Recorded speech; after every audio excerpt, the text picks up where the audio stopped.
we're going to have prayer like we always do.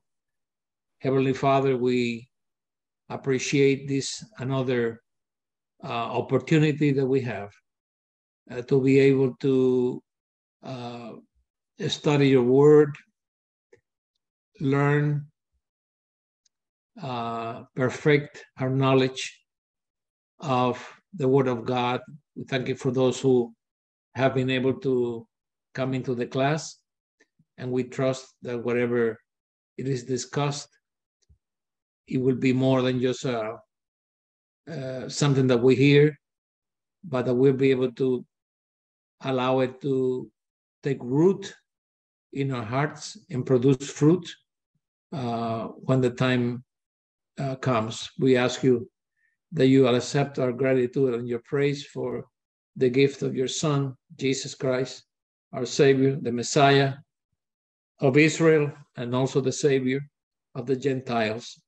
Thank you, Lord, for your mercy and your long suffering concerning us.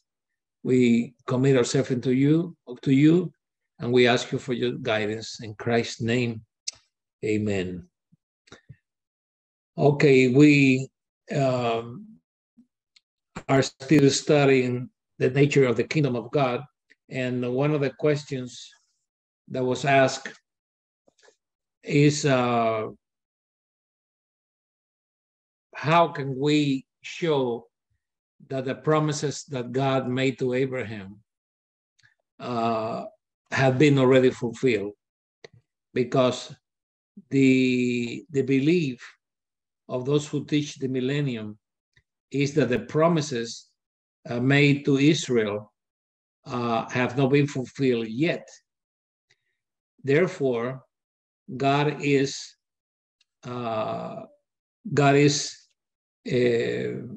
coming in the second coming to fulfill those expectations with the nation of Israel. So we need to actually understand this truth, because the immutability of God is in question, and not only his immutability, but also his faithfulness and his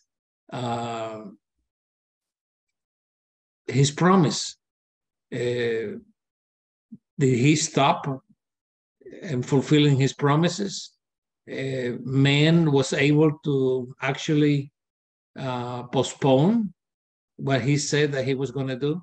So we're going to be looking at some promises, the main promises. I don't know if I'm going to be able to finish, but at least we're going to deal with it. Okay, the first promise that was made to Abraham is in the book of Genesis, chapter 15 and verse 5. And as I always say, I really don't know why I keep repeating it. In Genesis 15, if you have any question, stop me right there and ask me. Okay, Genesis 15, verse 5. He says, this is God now, that he brought him forth abroad, took Abraham, or led Abraham outside of his tent. That's what it means. And said, look now towards heaven and tell the stars, in other words, count them, if thou be able to number them. And he said unto him, so shall thy seed be. So the promise here is that the seed of Abraham will be as the number of the stars that could not be counted.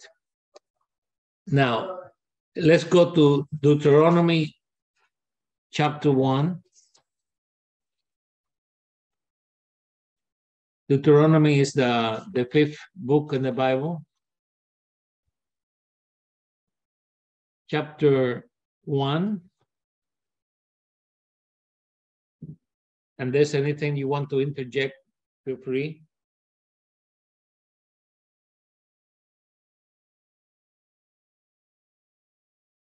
Let's see if this promise to Abraham in chapter 15 was fulfilled or not. Okay, Deuteronomy chapter 1, verse 10. The Lord your God hath multiplied you, and behold, you are this day as the stars of heaven for multitude. So you can see right there that actually the promise that God made to Abraham was fulfilled even when the people of Israel came out of Egypt. So that promise was fulfilled. Then we have a second promise in Genesis 15 and verse 18, where God is still dealing with Abraham. And this is the only way that you can actually retain this, because if you don't write it down, I promise you that a month from now, you're not going to remember nothing that I said. Genesis 15 and verse 18. If you find it before I do, feel free to read it. Okay, verse 18. In the same day, the Lord made a covenant with Abram, saying, unto thy seed have I given this land, from the river of Egypt into the great river, the river Euphrates. That's a promise that God made to Abraham concerning the future. So let us see if this was fulfilled. Deuteronomy 34, verses 1 through 4.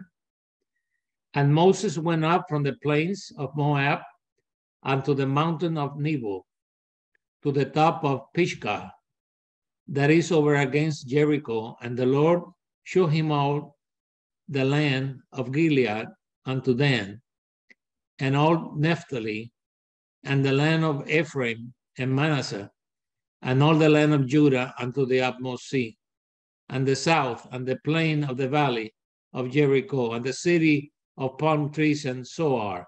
And the Lord said unto him, this is the land which I swear unto Abraham, unto Isaac, and unto Jacob, saying, I will give it unto thy seed, and I have caused thee to see it with thy own eyes, but thou shalt not go over thither.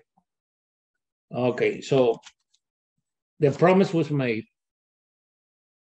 And if you read in the Deuteronomy chapter 1,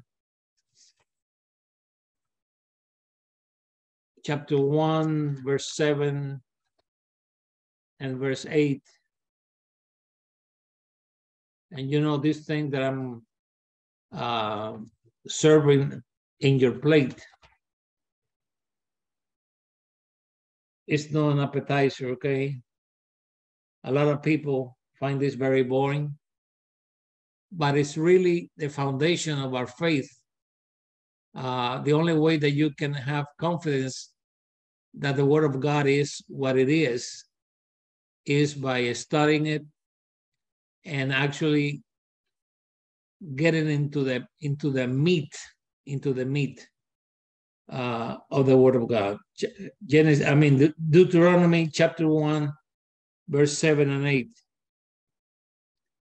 Okay, turn you and take your journey and go to the mount of the Amorites and unto all the places nigh thereunto, in the plain, in the hills, and in the valley, and in the south, by the seaside, to the land of the Canaanites, and unto the Lebanon, unto the great river, the river Euphrates.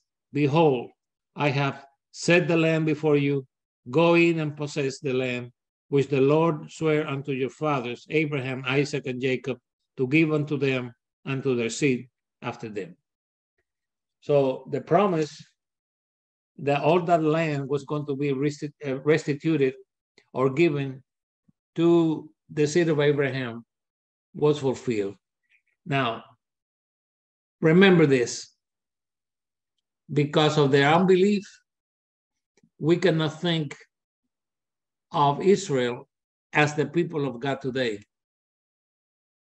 They actually pushed themselves into a corner because they did not accept the Messiah. So that's something very important that we need to remember, because they say, well, that has to be fulfilled. It was fulfilled. The promises that God made to Abraham were number one, number two, then we have 4 promises that God made to Abraham. The third promise is in Genesis. We go back again, Genesis 17, verse 5.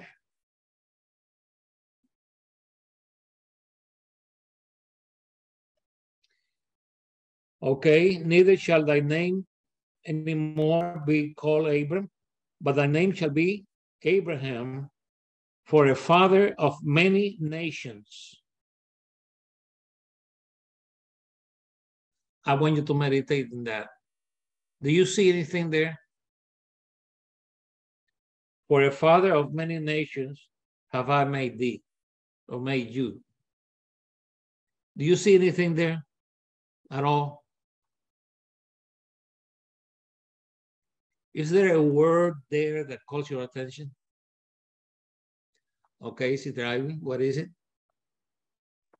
Nations, plural. Okay. So, what was the nation that was the story of in the Old Testament? Israel. Everything, the prophets, everything, the kings, was the nation of Israel, one nation. But God promised Abraham that he was going to be the father of what? Of many nations. Isn't that what it says?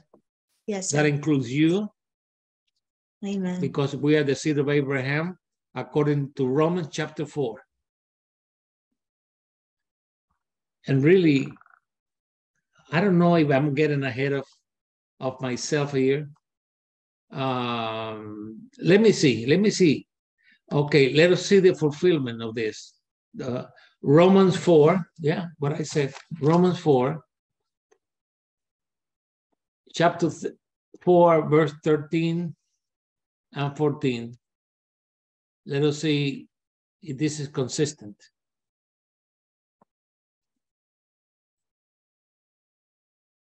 Romans 4 and 13. For the promise that he should be the heir of the world was not to Abraham or to his seed through the law, but through the righteousness of faith.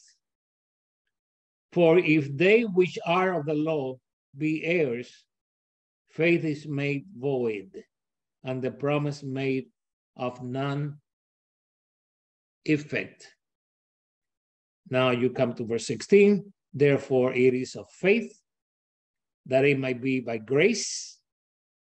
To the end of the promise, might be sure to all the seed, not that only which is of the law, but to that also which is of the faith of Abraham, who is the father of who? Us all. So in faith, Abraham is also the father of our faith. Just like you were a Jew. That's the way that God promised it. In verse 16, he said, therefore is of faith, that it might be by grace, to the end of the promise, might be sure to all the seed, not that only which is of the law, but to that also which is of the faith of Abraham, who is the father of us all. As it is written, I have made thee a father of many nations. Isn't that what we read in the book of Genesis? Isn't that what Paul is quoting? What is Paul saying over here? What God told Abraham has been fulfilled already. Okay? Because I tried to put this in the future. That's why the millennium falls apart when you take one of their foundations. Okay, now, Galatians, I'm going to go all the way. Jordan Smith, if it's boring for you. Galatians 3:7, it says, know ye therefore that they which are of faith, the same are the what? The children of Abraham. So are you a child of Abraham according to the word of God? Yes. Verse 29, and if ye be Christ, then you are Abraham's seed and heirs according to the promise. So we see here that the nations that have accepted Jesus Christ, the Messiah of the Jews, have been grafted like a tree. Okay, God has only one tree, and all of us are in that tree, Jews and Gentiles, by faith and by grace. So we don't have to wait to a general and a universal kingdom to see these things a reality, but it's fulfilled in Christ. Now, these are far-fetched questions and scriptures, because most of them don't deal with this unless they are learned people in the doctrine of the millennium, and of course they don't see, or they don't want to see, that these things were promised and they were fulfilled. And when God told Abraham, look at the heavens, can you count the stars? No. Now look at the earth, can you count the sands, the grains of sand and the beach, on the beaches, the sea? No, you can't. Okay, the beach and the sand represents the natural seed of Abraham. The stars represent what? The spiritual. The spiritual is higher than the material or the physical. Okay, not only Abraham became the father of many nations, in the fact that all the people that were found in Palestine or in the land of promise were descendants one way or the other from Abraham, Isaac, Jacob, even Lot, because Moab were descendants of Lot, his nephew. Okay, so here we find the third promise to Abraham fulfilled in the New Testament.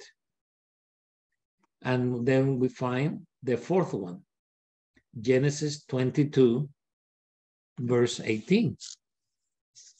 So let us go to Genesis 22. This is very encouraging because you say, I thought it was history. Well, you can look at it like that, but it is encouraging because it teaches me once again that God promises things that he fulfills, and that there's not emperors or kings that are going to be able to stop the clock of God, nor his promises. It has been determined, and that's a word that the book of Daniel speaks about God. It has been determined. So God is not going to change. Genesis 22, and remember, if you find it and you want to read it, you'll do me a great favor. Okay. And in thy seed shall all the nations of the earth be blessed, because thou hast obeyed my voice.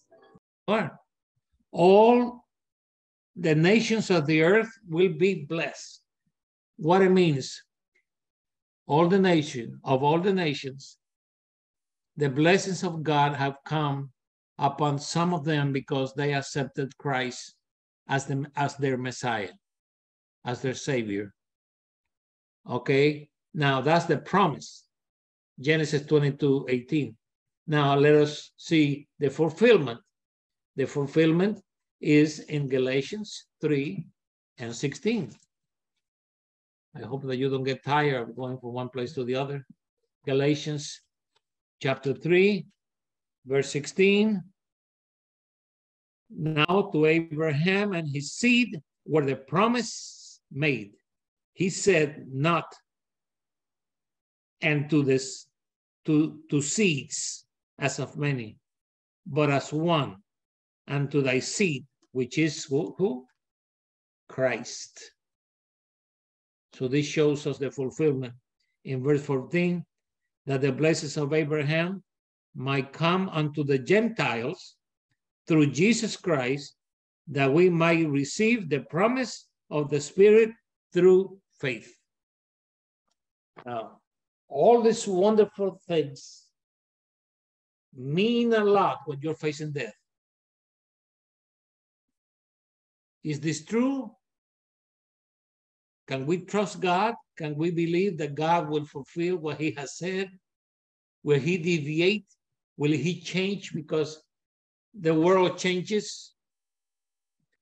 No, he will not change. He's immutable. That's another word that is used concerning God. God is immutable, which means that he cannot change. Okay, so those 4 promises that God made to Abraham were fulfilled with the coming of Christ, with the grace and the faith through Jesus Christ. Those earthly, apparently promises that a lot of people thought they were literal promises were fulfilled in Christ in a spiritual way. That's the big mistake that the Jews made, thinking that when the Messiah came, he was going to establish a kingdom on the earth and bring back the glory of David and Solomon. He brought with him a bigger glory than David and Solomon. Why? Because David is gone, Solomon is gone, and the Jews lost the glory. They have never get it back. But we can get the glory back in our souls. What do you mean glory? The presence of God is available. His companionship, his abiding presence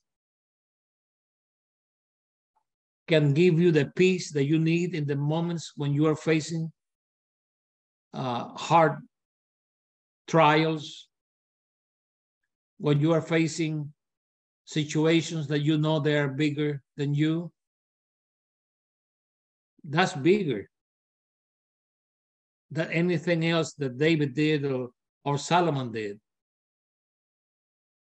So that's concerning Abraham. Now, the conditions to be able to receive these blessings of this covenant that God made with Israel or to Israel.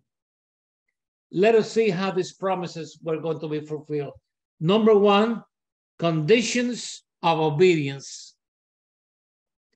Deuteronomy chapter 30. If you find it, go ahead, please. Deuteronomy chapter 30, verses 16 and 20. And what I'm trying to say to you, if you didn't catch it, is that they will not get it by rights. And that was a tough one for the Jewish people. It's not by right, it's by obedience, even by faith in the Old Testament. You remember, well, some of you will remember, some of you don't even, I don't know. You mean there was a prophet that was called Elijah? Yes. And there was another one was called Elisha. And they lived at the same time. One succeeded the other. But Elijah, the scripture says, that was sent to a house that were not supposed to be Israelites. They were not part of the covenant that God made with Israel. But God performed a miracle because there was a famine in the land. And God sent Elijah to this house to be fed. And there was only a little bit of flour and just a little bit of oil to make one last meal for this widow and her son. But Elijah persisted, make me a cake first and bring me a glass of water. Water was very scarce. But she believed the man of God. And God performed a miracle that through the whole time of the famine that continued, the flour and the oil never ceased. So you said, so what? Well, so what? That Jesus used that. And said, you remember the widow when Elijah? Do you know that many widows in Israel die of hunger?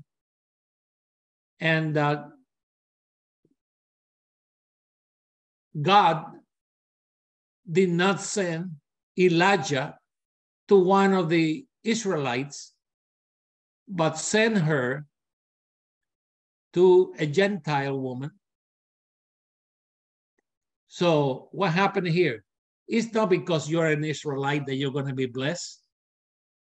It's because of obedience, because of faith. And when they heard that, they got very mad at Jesus, the Bible says. And when they were going to actually to go away, because they didn't like what Jesus said, Jesus said, wait a minute, I have not finished yet. You remember Naaman, the captain of the Syrians, that was a leper, and he was the captain that had conquered Israel in those days. He was sent by a servant, a little girl that was working for Naaman's wife, and told him to go to Israel where there was a prophet. So Naaman went over there looking for healing for his leprosy. And it's a beautiful story. If you have one night that you can hardly sleep, go there and read it, because it has a lot of lessons and teachings in that story. And the end of the story is that Naaman was healed because he obeyed what the prophet Elijah told him. Against all odds, he obeyed. And God said, do you know that were many lepers in those days in Israel? And none of them were healed. Yet Naaman, he was even in a Gentile, was healed. So these promises are based not on the thought that I have a right to them. There's some people in church sometimes they think that they have a right. We don't have no rights. Whatever we have is faith. And if you want for God to fulfill his words in your life, we need to be obedient. It's not because I have been in church for 20 years or 30. It's because you're obeying God now that the promises of God can be fulfilled in your life. So that's a tremendous lesson to learn, because the Jews thought that they had right to God's blessings, that they had a right to manifestations of God. And no, I was reading even today, early in the morning, and yesterday, I've been studying 1 Samuel, some of the things that happened when the Ark of the Covenant was stolen in a battle with the Philistines. So what I'm trying to say here is that even Israel could not inherit the blessings of God just because they were from Israel. They had to be obedient. They had to believe God. So today, we receive these blessings, not because one day we say, I accepted Jesus. A lot of people have this children's salvation that I accepted Jesus when I was a child, and it doesn't make no difference anymore. I'm saved for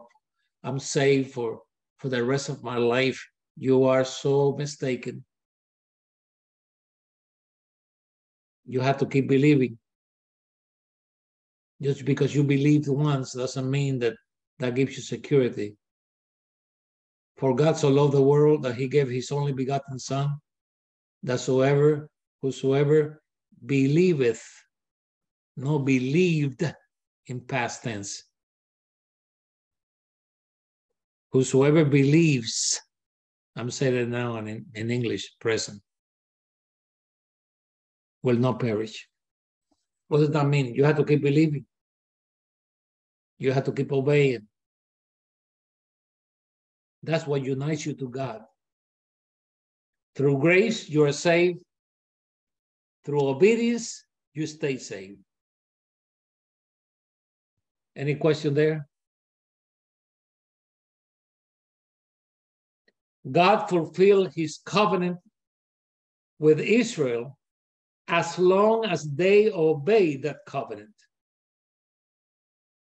1 Kings 8:56. And that's a hard piece of meat for the Jewish people, even today, to chew. Those who don't want to accept Jesus as the Messiah, because they think that the Messiah is going to come to restore them. Okay. Anybody has found it? 1 Kings chapter 8, verse 56. Blessed be the Lord, who has given rest to his people Israel.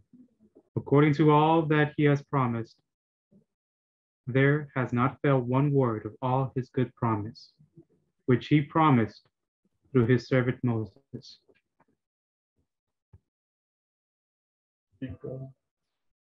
Keep going. No one word has fallen. Everything that he promised, he fulfilled.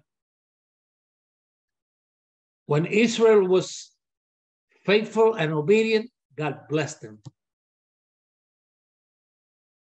In fact, I'm going to share something with you, and I am not going to charge you anything. This is free.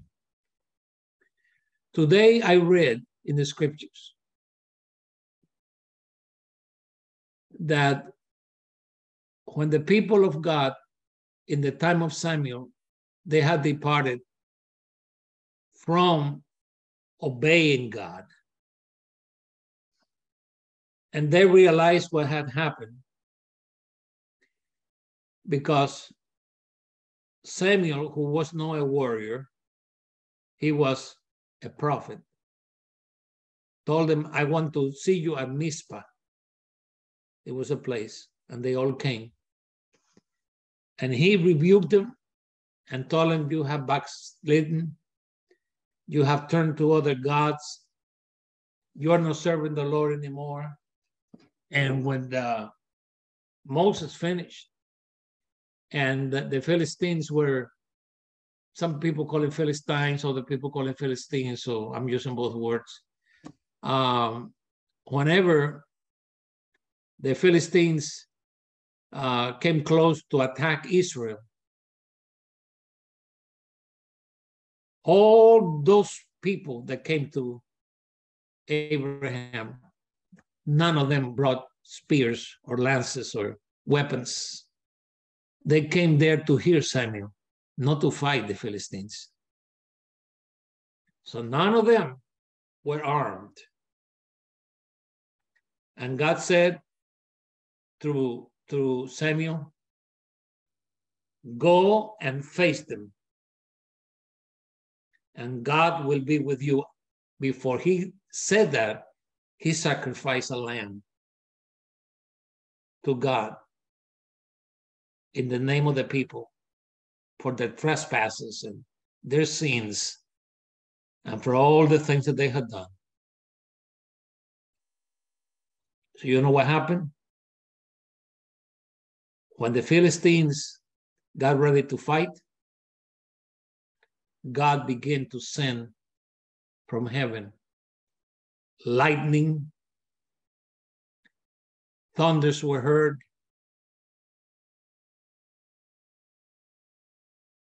God himself did it. No one of them fought. God did it all by himself. That's another lesson. When I was reading that this morning, it blessed me because it's one of those instances in the Word of God where you find that Israel won a battle without them doing any killing, any destroying. God did it. Praise God for his power and his glory. And they learned a lesson and they turned to God. But what I'm saying is that what I was singing there is God doesn't need nobody's help. He can do it all by himself. And it was a tremendous lesson. And it shows us a wonderful lesson too. We don't have to help God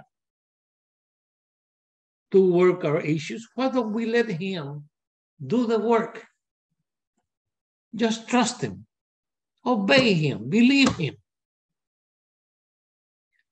I don't believe that a person is honored as much as when somebody believes in that person, regardless of what is going on,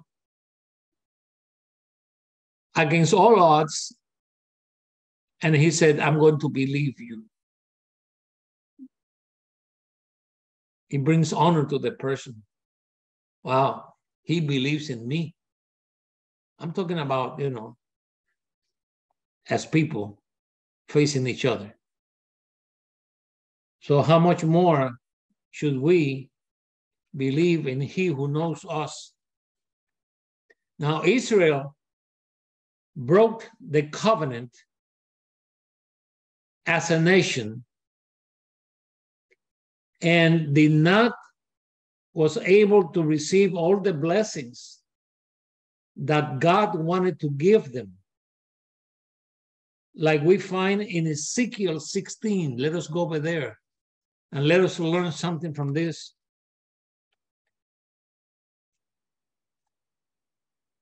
There's a song that I know you are very familiar with. What a friend we have in Jesus. Take all your cares and your situation to him. Anybody has it? Yeah, I have it. You do? 1655? Yes. It says, when your sisters, Sodom and her daughters, return to their former state, and Samaria and her daughters return to their former state, then you and your daughters will return to your former state. That's the one you're looking for? Yeah. What is he saying? When you go back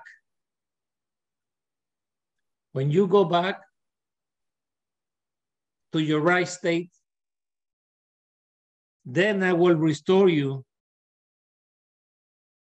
to your former state. What he's saying here, if you go back to where you were, right, then you're going to inherit the blessings that comes like that. But don't expect me to bless you if you are in this condition. And then in verse 58, what does it say? Thou art born. You have paid. Okay. Verse 58.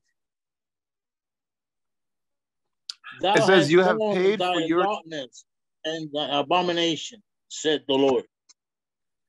Okay. Thine abomination, said the Lord. For thus says the Lord God, I will even deal with thee as thou hast done, which has despised the oath in breaking the covenant. Nevertheless, you have been unfaithful, you have been disobedient, you have been rebellious, you have provoked me to jealousy, you forgot every blessing that I gave you, you have departed from me, you have been ungrateful. Nevertheless,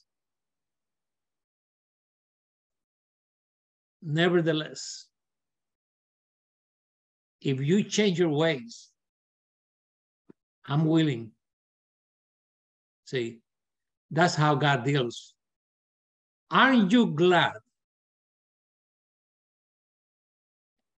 that God is not looking today to the many times that you fail him? The times when you doubted him, the times when you were about to give up, the times in which you got a little bit rebellious, a little bit proud, the time in which you did do nothing for him except asking and asking and asking and not giving nothing to God.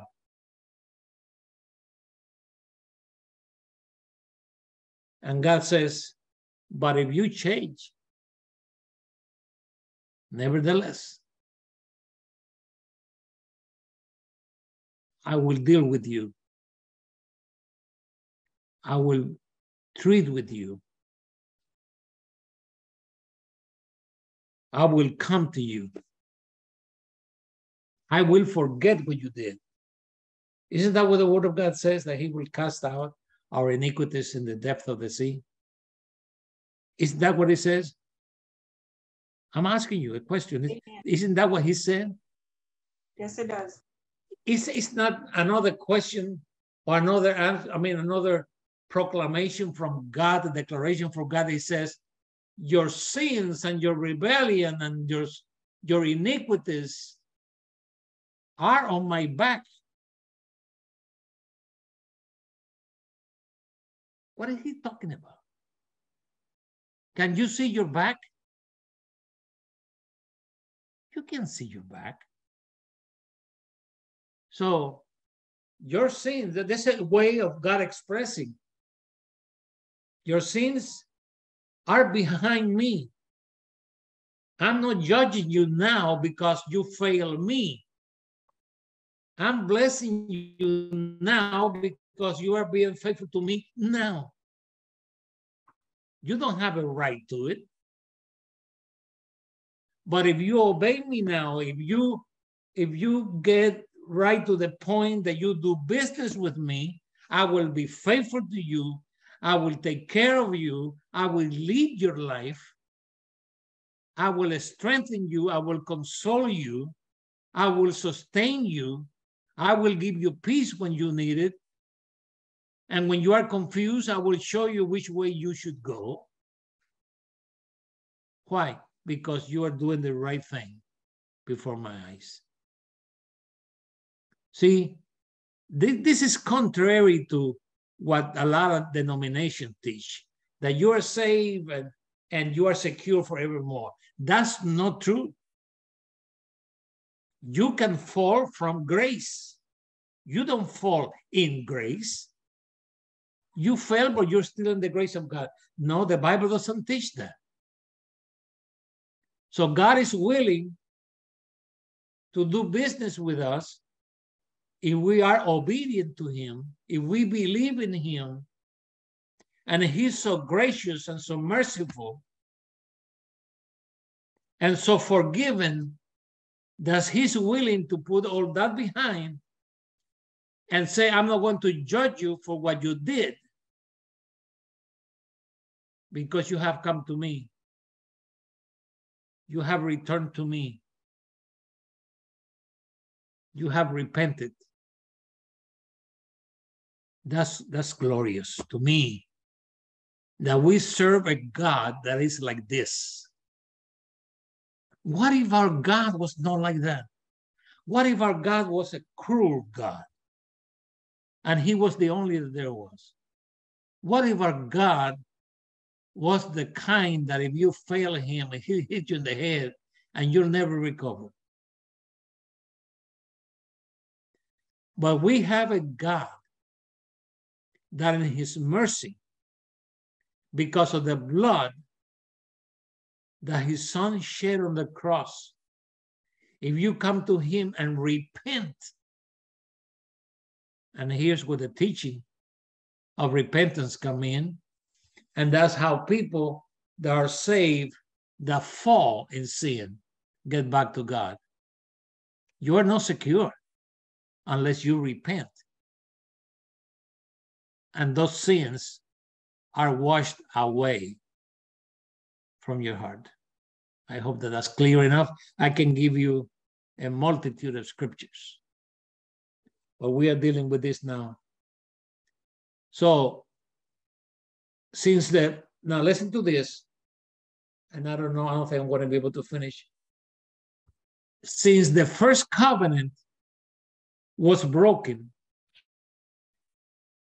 by the people of Israel, and they lost the blessings that could come to them, one of the blessings that God took away from Israel, you know what it was? God didn't talk to them anymore for 400 years. Between Matthew and Malachi, 400 years that God didn't talk to them. I'm so upset with you that I'm not talking to you anymore.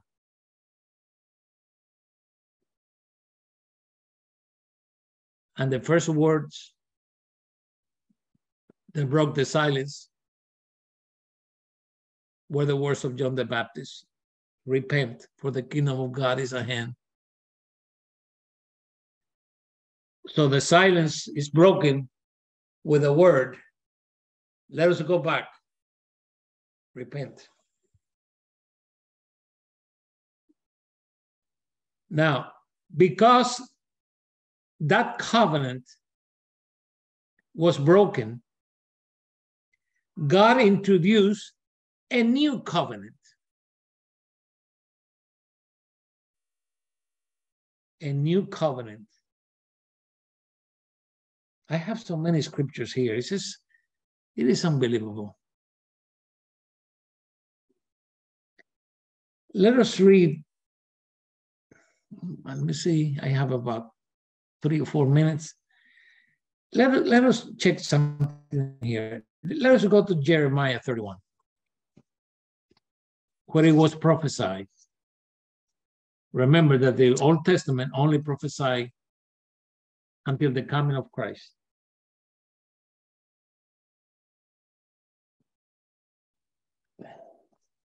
Jeremiah what? Jeremiah 31. Yeah, you ask questions very clearly. Come on, tell me what it is. Jeremiah what?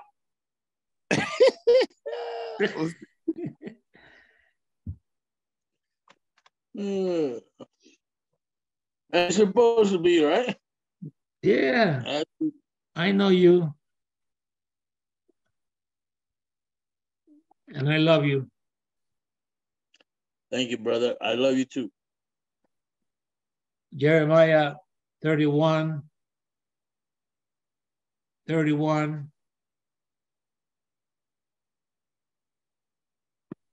You got it? This is a lot of many times quoted and preached about and mentioned. Behold, the days come. Do you get anything from there?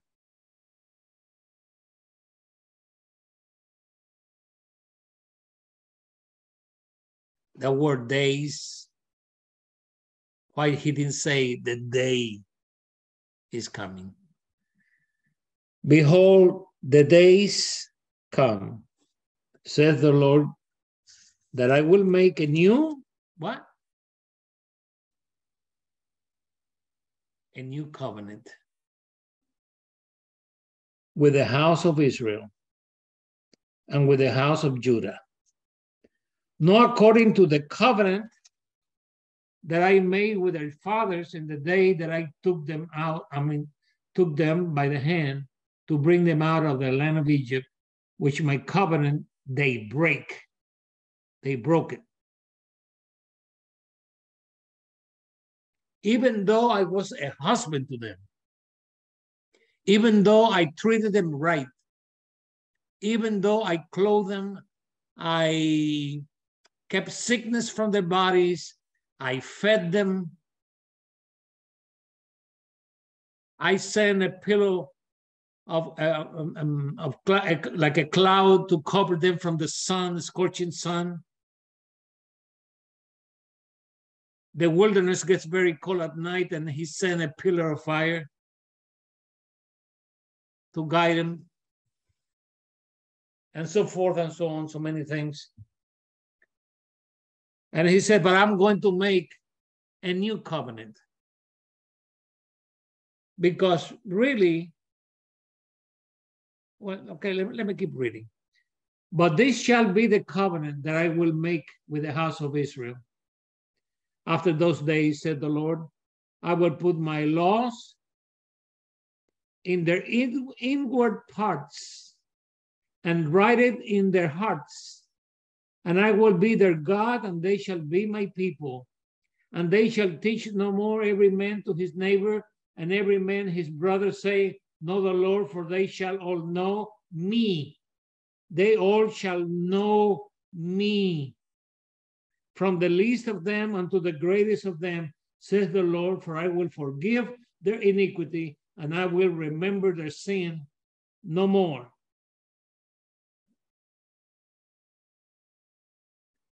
So that scripture, along with another one in Ezekiel 16, shows us that God already prophesied and said and promised that he was going to make another covenant.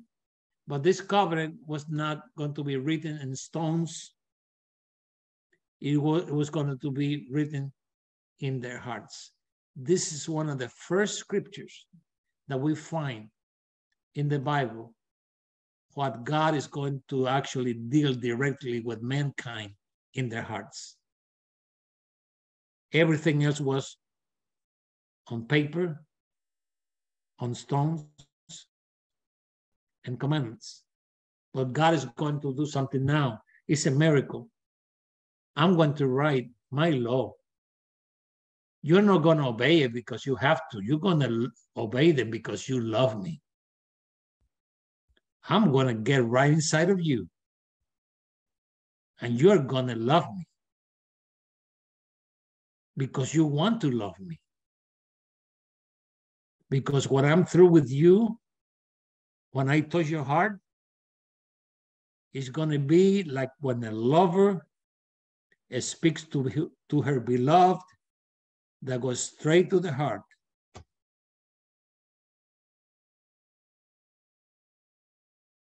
Are you following me? Yes, brother. Yes. When people are young and they say, I just heard his voice. It gives me chills. I give me my hair, in my arms standing up. Oh, I heard his voice.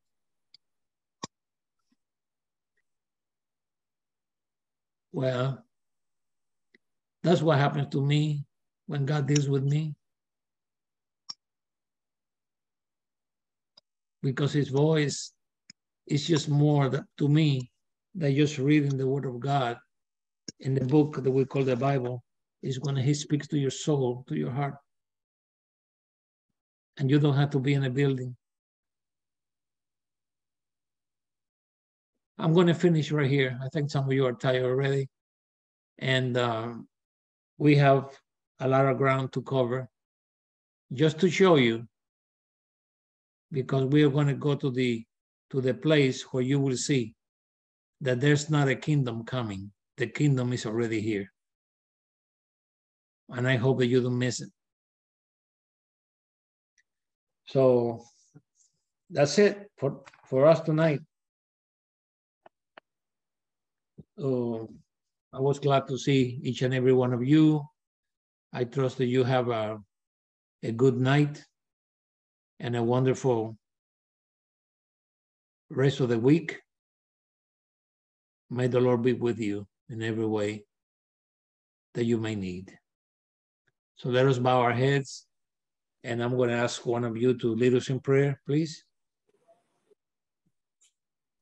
Dear God, as we come before you tonight, we're so thankful for the beautiful lesson that you gave us, dear God, how you reminded us of your love, Lord, and how you reminded us of what it means to be yours, to be loved by you, and what it takes to stay in your arms, dear God. Help us not to forget. Help us to hide these things in our hearts. Amen. That we might not sin against you, dear God. We want to please you. We want to continue to enjoy your favor. Lord, Yes. We appreciate it. We know that it's not our right to be saved, but that you, through your grace, through your love, through your mercy, have decided to save us, and we appreciate you for that. We don't want to take it for granted, and we ask that you would just help us to love you with all of our hearts, with all of our minds, with all of our souls, with everything that we have. We thank you so much for what you have done today, dear God, and we thank you for the burden of Brother Alex and Sister Carol to allow us to be able to hear from your word in this intimate way. We just appreciate you and love you, and we thank you in Jesus' name. Amen.